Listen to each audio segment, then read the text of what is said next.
ኦሪት ዘዳግም ምዕራፍ 14 የተከለከለ የለቅሶ ልማድ።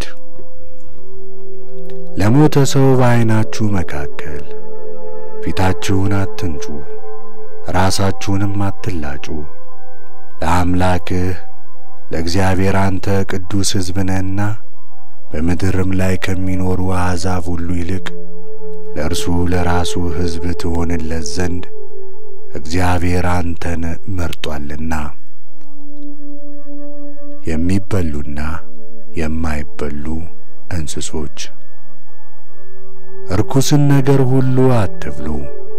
የምትበሏቸው እንስሶች እነዚህ ናቸው: በሬ፣ በግ፣ ፍየል፣ ዋልያ፣ ሚዳቆ፣ የበረሃ ፍየል፣ ጎሽ፣ ቦር፣ ሳላ፣ ድኩላ፣ ከእንስሶች ሰኮናው የተሰነጠቀውን ጥፍሩም ከሁለት የተከፈለውን የሚያመሰኳውን እንስሳ ሁሉ ትበላለህ።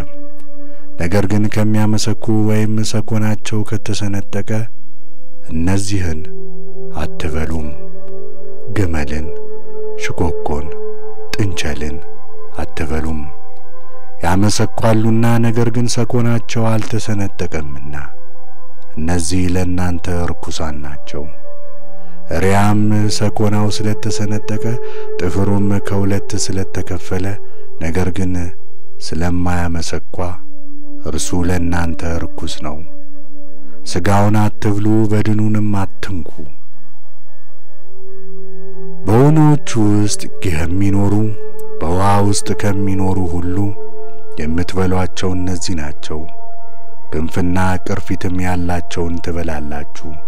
ክንፍና ቅርፊትን የሌላቸውን አትበሉም፣ ለእናንተ ርኩሳን ናቸው። ንጹሐን የሆኑ ወፎች ሁሉ ብሉ። ሊበሉ የማይገባቸው ግን እነዚህ ናቸው: ንስር፣ ገዴ፣ ዓሣ አውጪ፣ ጭልፊት፣ ጭላትና መሰሎቻቸው፣ ቁራና መሰሎቹ፣ ሰጎን፣ አራት ራስ አሞራ፣ ዝዬ፣ በቋል በየወገኑ፣ ጉጉት፣ ጋጋኖ፣ የውሃ ዶሮ፣ ይብራ፣ ጥምባንሳ፣ አሞራና መሰሎቻቸው፣ እርኩም፣ ሽመላ፣ ሳቢሳና መሰሎቹ፣ ጅንጅላት፣ የወፍ፣ የሌሊት ወፍ።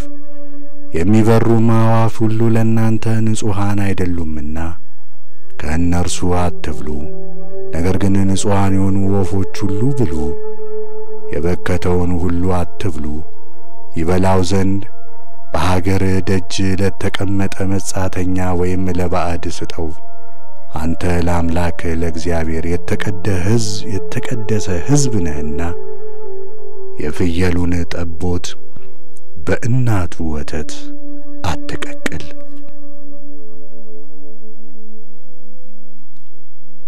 የአስራት አወጣጥ ሕግ። ከእርሻ ዘርተህ በየዓመቱ ከምታገኘው እህል ሁሉ አስራት ታወጣለህ። በዘመንም ሁሉ አምላክን እግዚአብሔር መፍራትን ትማር ዘንድ ስሙ እንዲጠራበት በመረጠው ስፍራ በአምላክ በእግዚአብሔር ፊት የእህልህን፣ የወይንህን፣ የዘይትህን አስራት፣ የላምህንና የበግህንም በኩራት ብላ። አምላክህ እግዚአብሔር ባርኮሃልና መንገዱ ሩቅ ቢሆን አምላክህም እግዚአብሔር ስሙን ያኖርበት ዘንድ የመረጠው ስፍራ ቢርቅብህ ይህን ወደዚያ ለመሸከም ባትችል በብር ትሸጠዋለህ። ብሩንም በእጅ ይዘህ አምላክህ እግዚአብሔር ወደ መረጠው ስፍራ ትሄዳለህ። በዚያም በብሩ ሰውነት የፈለገውን በሬ ወይም በግ ወይም የወይን ጠጅ ወይም ብርቱ መጠጥ ሰውነት የሚሻውን ሁሉ ትገዛለህ። በዚያም በአምላክህ በእግዚአብሔር ፊት ትበላዋለህ። አንተና ቤተሰብህም ደስ ይላችኋል። ድርሻና ርስት ካንተ ጋር ስለሌለው በከተማ ውስጥ ያለውን ሌዋዊ ቸል አትበል። በየሶስተኛው ዓመት የመጨረሻው በዚያ ዓመት የፍሬህን አስራት ሁሉ አምጥተህ በከተማዎች ውስጥ ታኖራለህ። ሌዋዊውም ካንተ ጋር ክፍልና ርስት የለውምና በከተማ ውስጥ ያለ መጻተኛ ድሃ አደግም መበለትም መጥተው ይበላሉ ይጠግባሉም። ይኸውም አምላክ እግዚአብሔር በምታደርገው በእጅ ሥራ ሁሉ ይባርክህ ዘንድ ነው።